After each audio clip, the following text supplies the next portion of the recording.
I rise like the sun sometimes, but then I fall. Like a black moon, I rise when the night falls. When the night falls, the mic calls, so listen, it's the Ultraviolet rays that keep me rising on the mission. What up, Hype Beast? Welcome to Exceed the Hype. It's your boy Lucrecio, about to jump into beast mode, because once again, it's grind time all summer long with the summertime video blitz. Alright, today's video is the next step for the Houston Rockets. So let's talk about the Rockets for a second. The Rockets had an amazing season, had a dream season. They won 65 games. Okay, they made it all the way to the Western Conference Finals. They were like the best team in the NBA for a large part of the season. Remember, Golden State underperformed most of this season. They didn't even win 60 games this year, as they have been winning. Houston was the best team in the NBA this year. Okay, Houston made it to the Western Conference Finals. They took a 3-2 lead in the series versus Golden State. Chris Paul was instrumental. Mike D'Antoni described it as he basically willed them to 2 wins by himself or whatever. James Harden didn't have the greatest games in game 5 and game 4, but it didn't matter. They got one game in Oakland. They got the next game at home. They went up in the series, took control of the series, had an opportunity to close it out on the road and an opportunity to close it out at home. Chris Paul goes out in game 5 of the season with a hamstring strain at the end of game 5. One of just the worst things that could have possibly happened when they had Golden State on the ropes.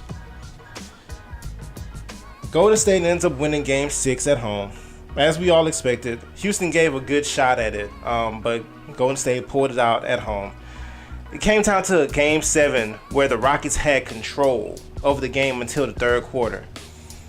And they got cheated in the third quarter by the refs. The refs changed the flow, changed the momentum. They missed, and I made a video about that. They missed a 4-point play for James Harden. He didn't even get the shot that he made. He got nothing out of that. They took it outside lines, out of bounds. I don't believe they even scored on that possession.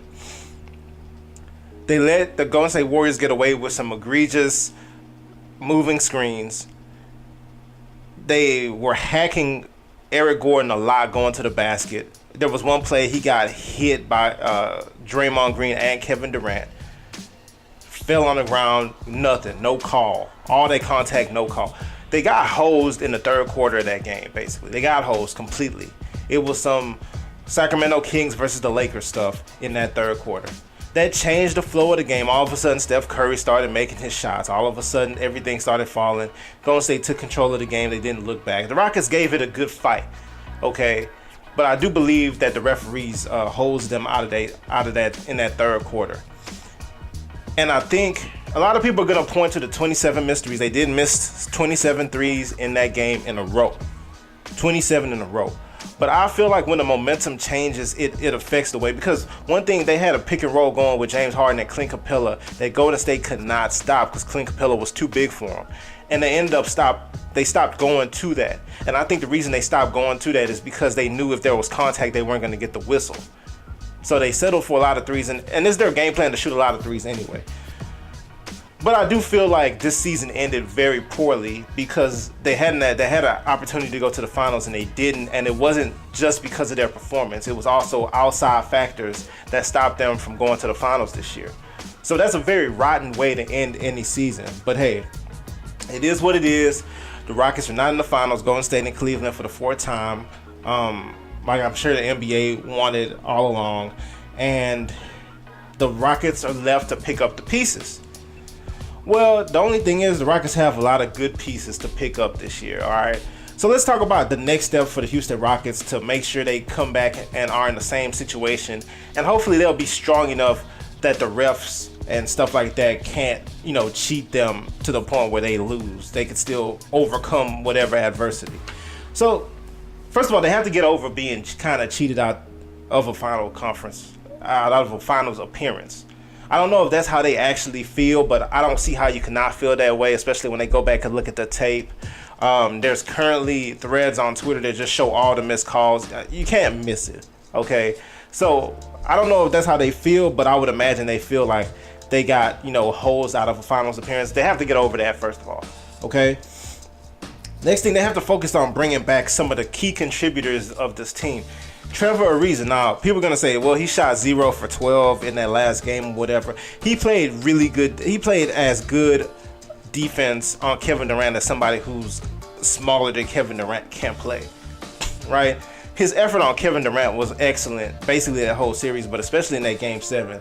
I can imagine that affected the amount of lift he had on his shots, and everything was either falling short. He had a couple rim out and stuff. It just wasn't his day.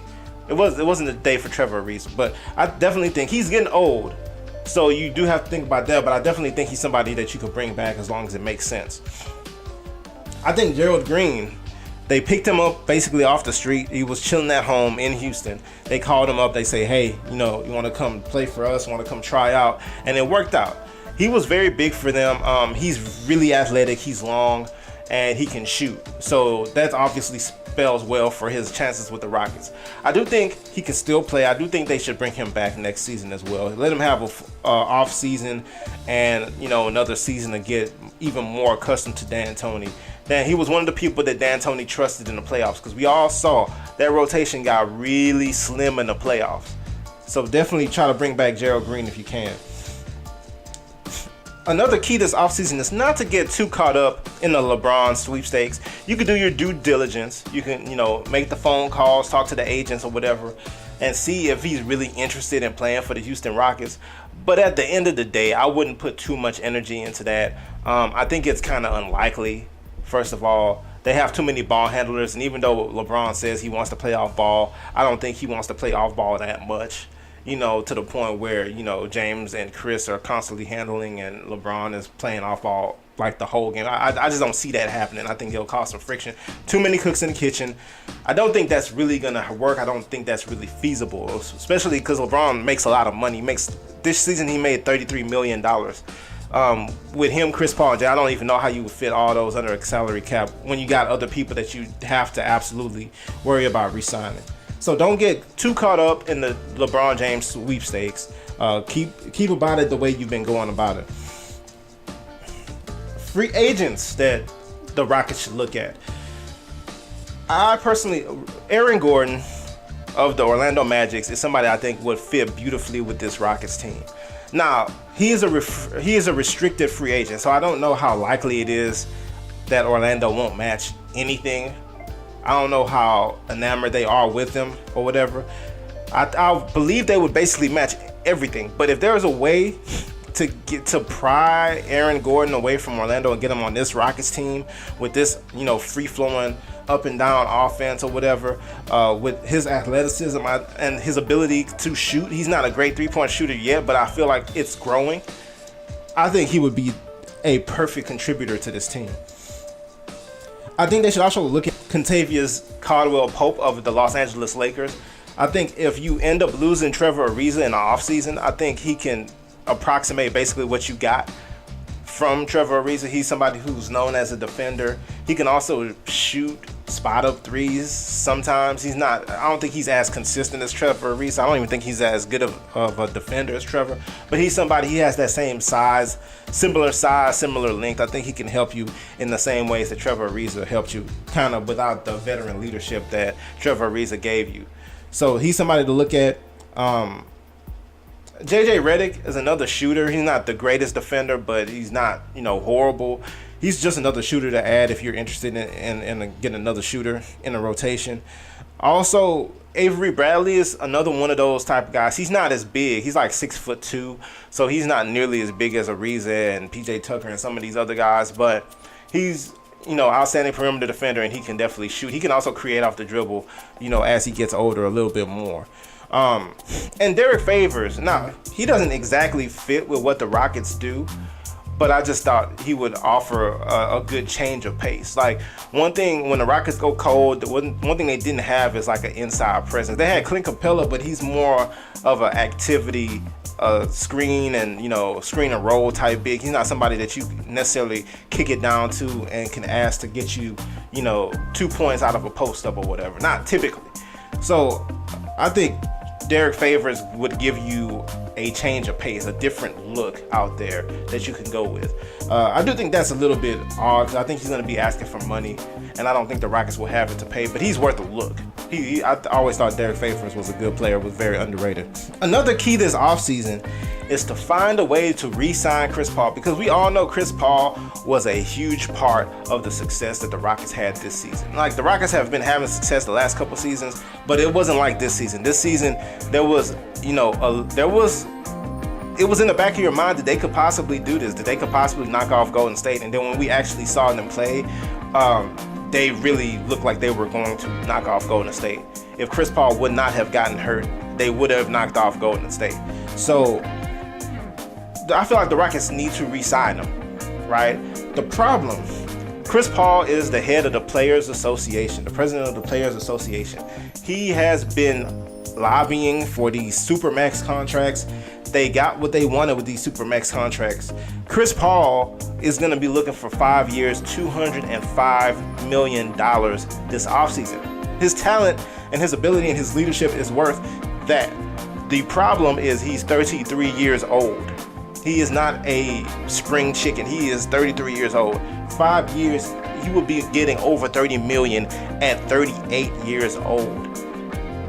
That is insane. Like, the Rockets have to find out a way to talk to Chris Paul, talk nicely to him, figure out, hey, if you want $30 million next season, we'll sign you to a 1-year deal and we'll go from there, or whatever the case may be. They have to find a way to get him into taking something other than that. Because 5 years, first of all, let's take $205 million out of the equation for now.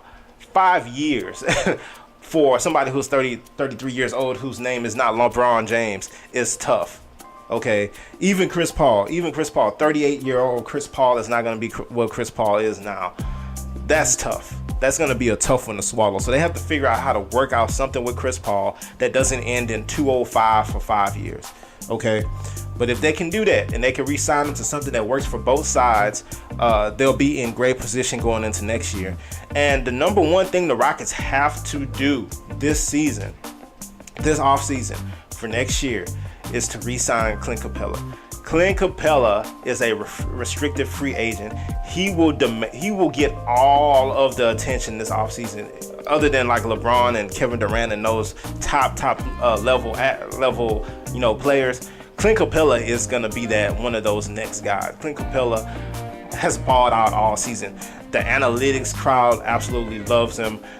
When you watch him play, the activity causes all kinds of problems for other teams. He's a great athlete. He's a great shot blocker, and he's getting better every single season. The next thing I think he's going to add is a consistent post game.